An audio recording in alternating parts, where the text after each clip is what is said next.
ध्यानु भगत की कहानी। ध्यानु भगत यह एक ऐसा शब्द है जो हर किसी देवी भक्त को पता है। जब भी हम माता ज्वाला देवी का ध्यान करते हैं तब हमारे मन में ध्यानु भगत की छवि भी आती है। ध्यानु भगत का जन्म एक गरीब परिवार में हुआ था। उनके जन्म लेते ही ध्यानु भगत के माता पिता स्वर्गलोक सिधार गए। इस बात पर सारे गांव वाले ध्यानु भगत को मनहूस कहने लगे। कोई भी ध्यानु के साथ नहीं खेलता था। माता पिता का देहांत हो जाने के कारण ध्यानु भगत का पालन पोषण एक पंडित जी ने करा। वह पंडित जी ज्वाला माता के भक्त थे। उनकी अनन्य भक्ति का ही परिणाम था जो ज्वाला माँ की ध्यानु भगत पर इतनी कृपा थी। जब ध्यानु पंडित से अपनी माँ के विषय में पूछता तब पंडित जी कहते, तेरी माँ तो साक्षात ज्वाला माँ है। पंडित जी के यह बात सुनकर ध्यानु एक बार माता रानी की शरण में बैठ गया और सच्चे मन से माता को पुकारते हुए कहने लगा, हे माता, मेरे बाबा कहते हैं कि आप मेरी जननी हैं। यदि यह सच है तो आप मुझसे मिलने क्यों नहीं आती? मुझे अपने सीने से क्यों नहीं लगाती? हे देवी, कृपा कर यदि आप मेरी माता हो तो मुझे सीने से लगा लो। मैं माता का सुख भोगना चाहता हूँ। अपने बालक की पुकार सुन जगत जननी ज्वाला माँ अपने पुत्र के सम्मुख प्रकट हुई और ध्यानु को अपने सीने से लगा लिया। समय बीता और अब वह नन्हा सा बालक बड़ा हुआ। ज्वाला देवी की विशेष कृपा ध्यानु पर थी। माता के आशीर्वाद से ध्यानु हर किसी के कष्टों को हरता था। माता के जगराते वह यथाशक्ति करवाता था। देवी माँ की असीम कृपा से ध्यानु हर किसी के दुखों का निवारण करता था। उसे किसी से कोई भी बैर नहीं था। एक बार ध्यानु समस्त गांव वालों के साथ माता ज्वाला देवी के दर्शन के लिए जा रहा था। इतना बड़ा दल देखकर अकबर के सिपाहियों ने दिल्ली के चांदनी चौक में उन्हें रोक लिया। ध्यानु भगत को अकबर के दरबार में लाया गया। अकबर ने उनसे पूछा, तुम इतने लोगों को कहाँ ले जा रहे हो? हाथ जोड़कर ध्यानु भगत ने उत्तर दिया, हम माँ ज्वाला देवी के दर्शन के लिए जा रहे हैं। ये लोग उनके भक्त हैं और हम तीर्थ यात्रा पर हैं। उत्सुकतावश अकबर ने पूछा, ये ज्वाला माँ कौन है और उनके दर्शन करने से क्या होता है? ध्यानु भगत ने समझाया, ज्वाला माँ संसार की निर्माता और पालनहार हैं।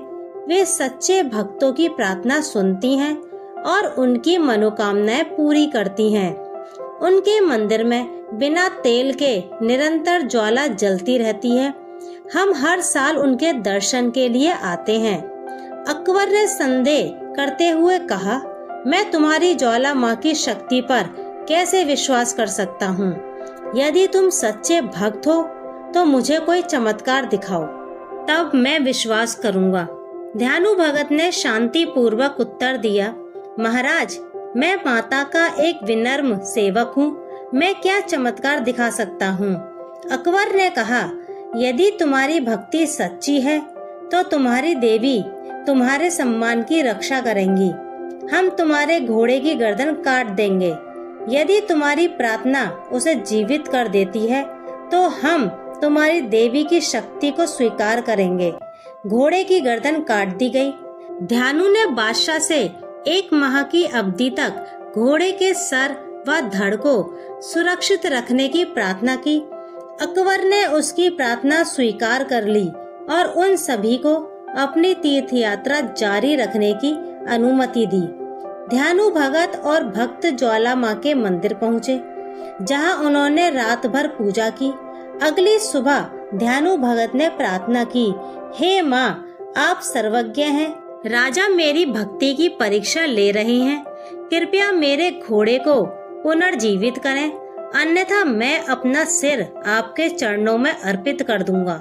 वहाँ सन्नाटा छा गया। ध्यानु भगत ने तब अपना सिर काटकर देवी को अर्पित कर दिया। उसी समय ज्वाला माता प्रकट हुई और ध्यानु भगत का सर धड़ से जुड़ गया। भक्त जीवित हो उठा। माता ने घोड़े का भी सिर जोड़ दिया और वह जीवित हो गया।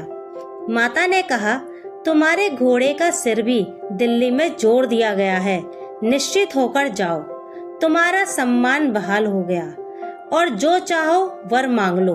ध्यानु भगत ने विनम्रता पूर्वक कहा, हे जगदम्बा, कृपया अपने भक्तों की इतनी कठोर परीक्षा ना लें, उनकी इच्छाओं को साधारण प्रसाद से पूरा करें। माता ने तथास्तु कहा और कहा, अब से मैं शीश के स्थान पर केवल नारियल की भेंट व सच्चे हृदय से की गई प्रार्थना द्वारा मनोकामना पूर्ण करूंगी। यह कहकर माता अंतर्ध्यान हो गईं। इधर तो ये घटना घटी, उधर दिल्ली में जब मृत घोड़े का सर व धड़ माता की कृपा से अपने आप जुड़ गए और वो जीवित हो उठा, तो सब दरबारियों सहित बादशाह अकबर आश्चर्य में डूब गए। बादशाह ने अपने सिपाहियों को ज्वालाजी भेजा। सिपाहियों ने वापस आकर अकबर को सूचना दी कि वहां जमीन से आग की लपटें निकल रही हैं। शायद उन्हीं की ताकत से यह करिश्मा हुआ है। अगर आप हुक्म दें तो उसे बंद करवा दें। अकबर ने स्वीकृति दे दी, परंतु कुछ इतिहासकारों का मानना है कि अकबर की स्वीकृति के बिना ही शाही सिपाहियों ने ऐसा किया था।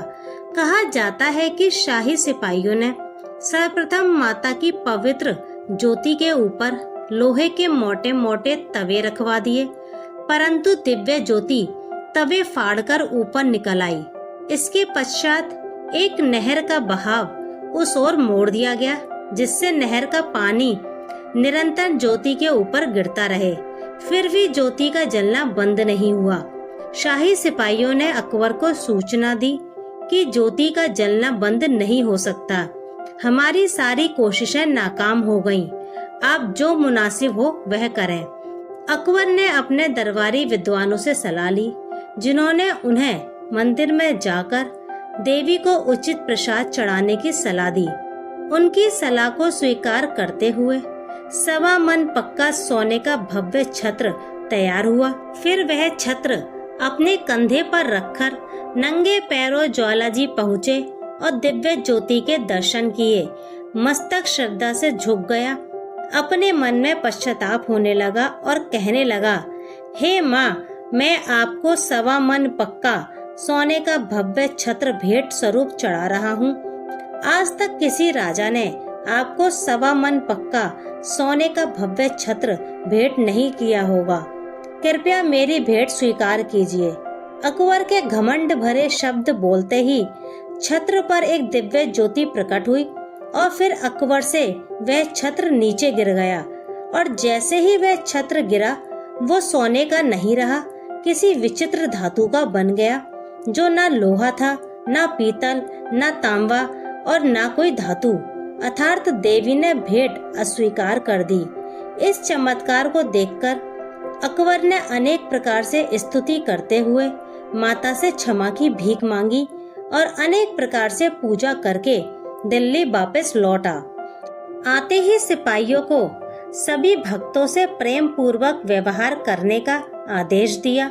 अकबर बादशाह द्वारा चढ़ाया गया खंडित छत्र ज्वाला माता के दरबार में आज भी पड़ा देखा जा सकता है, जो देखने से सोने का प्रतीत होता है।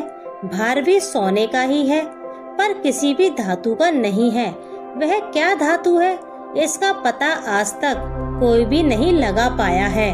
बोलिए ज्वाला माता की जय।